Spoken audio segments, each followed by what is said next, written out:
essa ação de conciliação já resolve essa pendência financeira que você tem, já fazendo com que as suas dívidas sejam estendidas, que o prazo seja estendido para que você possa arcar suas dívidas.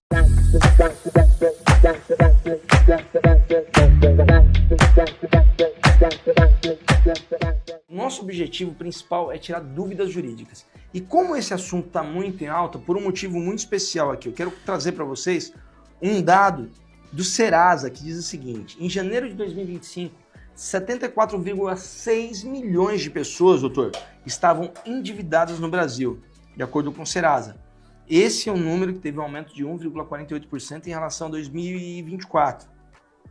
Essa pesquisa do endividamento, ela indicou que 78,8% das famílias hoje no Brasil estão endividadas. E por esse motivo que esse tema é tão importante, tão caro do ponto de vista para a gente trazer, para tirar as dúvidas das pessoas. Doutor, o que caracteriza superendividamento? Então, pessoal, o que a gente pode entender como superendividamento? Imagine só que você tem dívidas, por exemplo, no cartão de crédito, e aí você não consegue pagar essas dívidas e acaba contraindo novas dívidas para poder pagar essas dívidas que você já tem. Então tudo isso acaba gerando um efeito de bola de neve, né? Um efeito cascata. E aí você começa a pegar empréstimos, começa a fazer financiamentos, enfim.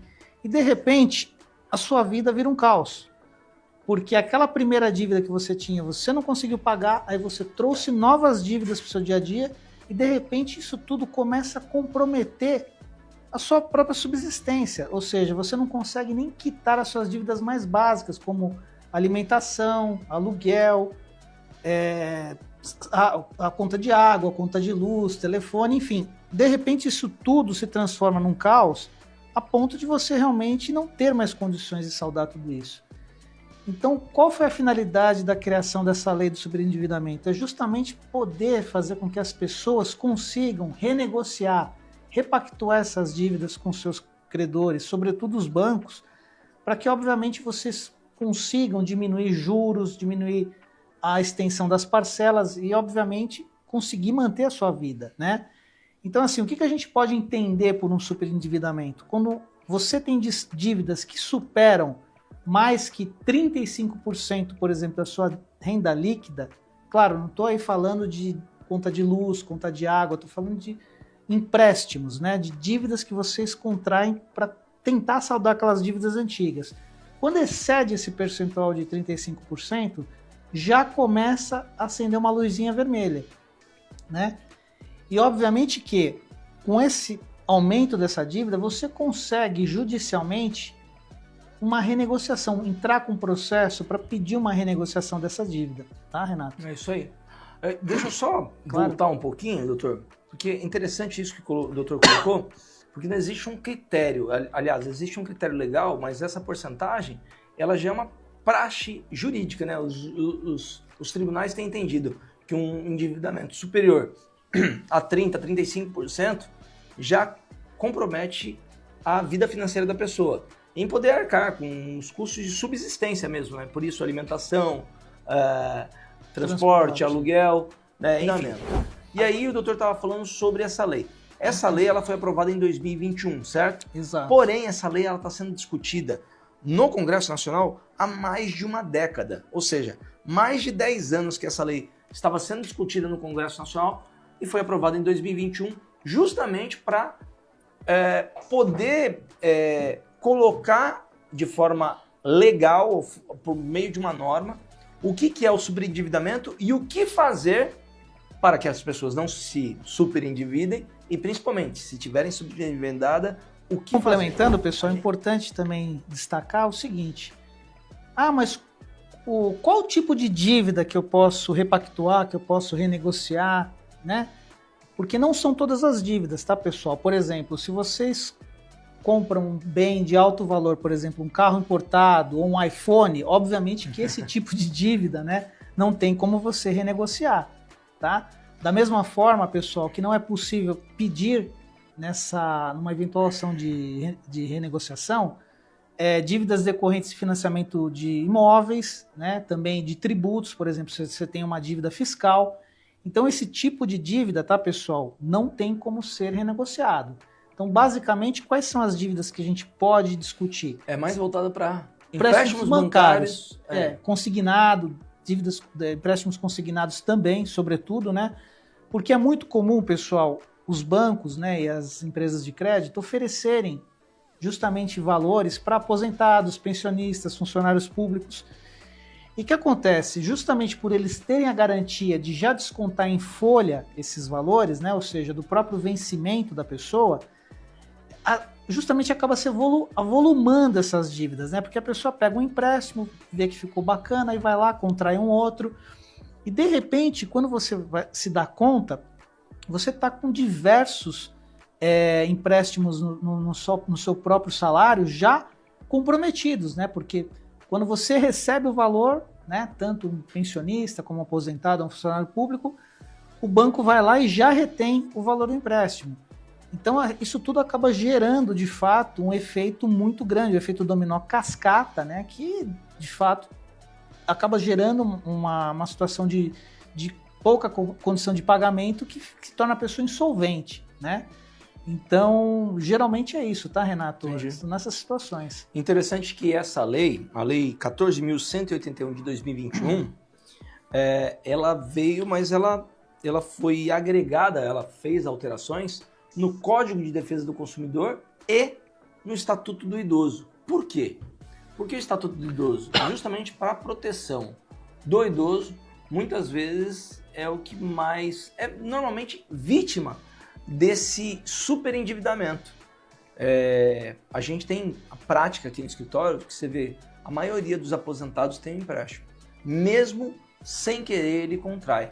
Por quê? Primeiro, não é uma questão de educação financeira, essa lei prevê isso, e principalmente porque você vê um mercado oferecendo empréstimos justamente por causa dessa garantia, a certeza de que vai receber, uma vez que esse é um empréstimo consignado, que é descontado em folha, que é descontado diretamente no Olerite, no INSS dessa pessoa, seja ela um aposentado, um pensionista, um servidor público. Eu estava até em comentário aqui, eu não vou revelar o nome da pessoa, até porque ela não me permitiu isso. Eu, durante essa semana, estava vindo aqui para o escritório e tratei desse assunto. Falei que nós íamos falar sobre superendividamento. E ele é um servidor público. Ele falou assim, eu então vou ter que assistir esse daí porque eu preciso aprender um pouco mais sobre isso. Mas é isso. Essa lei, ela veio e ela foi introduzida tanto no Código de Defesa do Consumidor quanto na lei do Estatuto do Idoso, justamente para quê? Para garantir o direito do consumidor. O consumidor entenda como aquele que pede o empréstimo à alma financeira, como também para o idoso, uma vez que ele é normalmente a vítima mais fácil desse tipo de empréstimo, de consignado e outras coisas mais. Certo? Então você tem acesso que às vezes um aposentado, um pensionista não tem. E aí esse aposentado e pensionista, ele passa na frente de uma loja de crédito, por exemplo, deixa o RG cair no chão, já era, pronto, já tem um empréstimo para ele. Isso eu tô falando, isso é prova viva. Eu tô aqui, eu vejo quantas e quantas pessoas chegam, falam, doutor, olha, eu fiz um empréstimo de tanto e de repente tive que reparcelar, e aí vira uma bola de neve, a pessoa não consegue chegar no final. E por esse motivo que é importante o PROCON.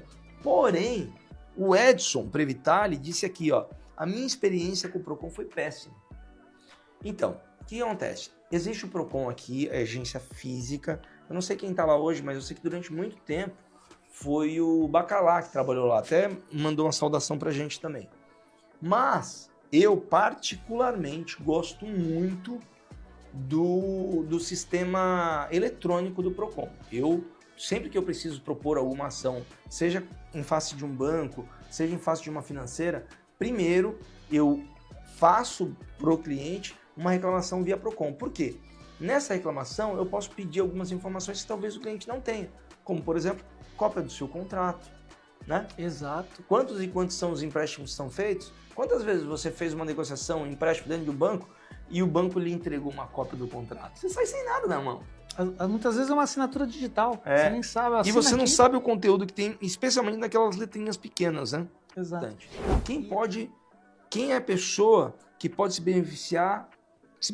utilizar da lei de superendividamento? Primeiro, consumidor pessoa física. Tá vendo, Alexandre, que você perguntou? Primeiro, consumidor pessoa física. Segundo, de boa fé. Não adianta, a pessoa que quis dar golpe na praça não vai se beneficiar com a lei de superendividamento. E não possuir condições para pagar a totalidade, ou seja, ela tem as suas dívidas, mas não consegue pagar a totalidade das suas dívidas, das suas despesas de consumo. O que é isso? As vencidas e as que virão vencer, sem comprometer o mínimo existencial. A lei fala o que seria esse mínimo também, né, doutor? Ela fala, mas ela é muito subjetiva porque depende muito da renda da pessoa, né? Porque, por exemplo, se a gente entender isso como mínimo substancial, você pode entender como um salário mínimo, né? Mas depende muito de quanto a pessoa ganha e de quantos empréstimos ela já contraiu e E quanto ela precisa também para... Exatamente. Imagina. Então, pessoal, só complementando o que o Renato disse, com relação à capacidade de pagamento, porque assim, não é só você, com base no seu rendimento mensal, porque imagina só, tá, com base na minha renda, não estou conseguindo pagar as minhas dívidas, só que eu tenho 13 imóveis no meu nome, tenho 2 carros no meu nome. Então, assim, se você possui bens declarados que o valor desses bens é muito superior ao valor desses débitos, obviamente que não tem como pedir uma renegociação em juízo, porque o juiz vai falar para você, amigo, vende os seus bens e paga a sua dívida, tá? Então, eu só posso pedir essa renegociação, essa repactuação, se de fato a minha renda mensal está totalmente comprometida e eu não tenho outros bens que possam vir a pagar, saldar essas dívidas, né? Legal. E olha só, o que você precisa ter em mãos para você poder promover essa repactuação através de uma ação, claro. Além dos documentos pessoais, você precisa de um memorial descritivo de tudo que representa suas dívidas. Carnê de lojas de financiamento. Casas Bahia. Casas Bahia, Magazine Luiza. Eu não ia falar nomes, mas enfim. Todas as lojas que você tem algum crediário, todos os bancos que você tem empréstimo, seja financeira, fintech, bancão, banquinhos, entendo. Enfim, ou seja, fazer um memorial descritivo de qual que é a sua situação financeira e quais são as suas contas.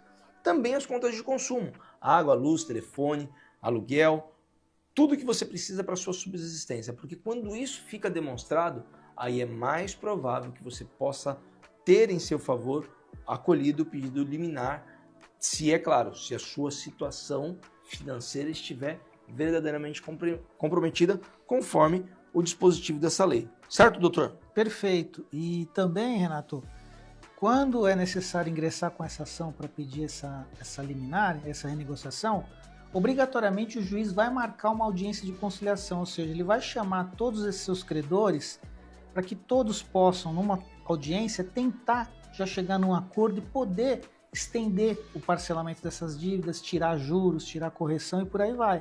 Então, o legal é isso, que você também pode, numa audiência de conciliação, tentar ajustar tudo isso aí de modo que você consiga pagar suas dívidas sem comprometer as outras despesas necessárias para o seu dia a dia. Isso é muito interessante, porque a lei prevê 2 fases para esse tipo de ação. A primeira é essa fase mais da negocial, né? Exato. De negociação, e se ela não for possível, ou seja, se todos os seus credores que foram chamados para essa lide, né, para essa composição, não estiverem de acordo, aí você vai para a segunda fase, que é a fase do contencioso. Exato. Mas é interessante isso que o doutor falou, que muitas vezes sequer essa fase se inicia, a do contencioso, a da briga, do litígio judicial. Por quê? Porque já na fase ali do acordo você já conseguiu resolver essa ação de conciliação, já resolve essa pendência financeira que você tem, já fazendo com que as suas dívidas sejam estendidas, que o prazo seja estendido para que você possa arcar suas dívidas. É isso, né, doutor? Exato. E o prazo máximo que pode ter para essa renegociação? É 60 meses. Esse é o prazo máximo. Ou seja, 5 anos você tem para poder estender essa dívida, claro, se tiver caracterizado todos esses detalhes que nós falamos aqui, certo, doutor? Perfeito. E aí, nessa ação judicial, o devedor ele tem que apresentar, né, um plano de pagamento para os credores, né, para os bancos, enfim. Ou seja, como vai ser feito esse pagamento. Exato. E, obviamente, que você vai apresentar um plano pedindo a diminuição de taxa de juros, de correção monetária, né, pedindo para que algumas parcelas fiquem no valor histórico, para que você possa, de fato, conseguir honrar e cumprir com esse plano, né? E acho que uma coisa também interessante, Renato, que a gente podia já aproveitar e pontuar aqui com o pessoal, que é a seguinte situação: aquela pessoa que está num momento muito crítico, né? As dívidas não estão muito avolumadas e, obviamente, está comprometendo todo o orçamento, não está conseguindo pagar nem as despesas básicas, né? E ela se depara com a seguinte situação: e aí, se eu entrar com um processo, o que eu vou conseguir de cara? Vou conseguir diminuir essas dívidas? Vai ter como renegociar? Que isso é um pouco da pergunta que foi feita pelo Ney. Ou seja, é mais, dependendo da situação da pessoa, ela pode pedir, inclusive, uma liminar. Né, exatamente, Renato. Quando você está numa situação muito crítica, você consegue pedir uma liminar. O que é uma liminar, pessoal? É uma decisão que o juiz antecipa, tá? No sentido de já determinar que os bancos e as instituições financeiras, essas empresas de crédito, reduzam o valor dessas parcelas que já são descontadas em folha, tá? Então, por exemplo, você está com desconto lá de R$1.000, por exemplo. Isso está comprometendo mais de 35% da sua renda líquida.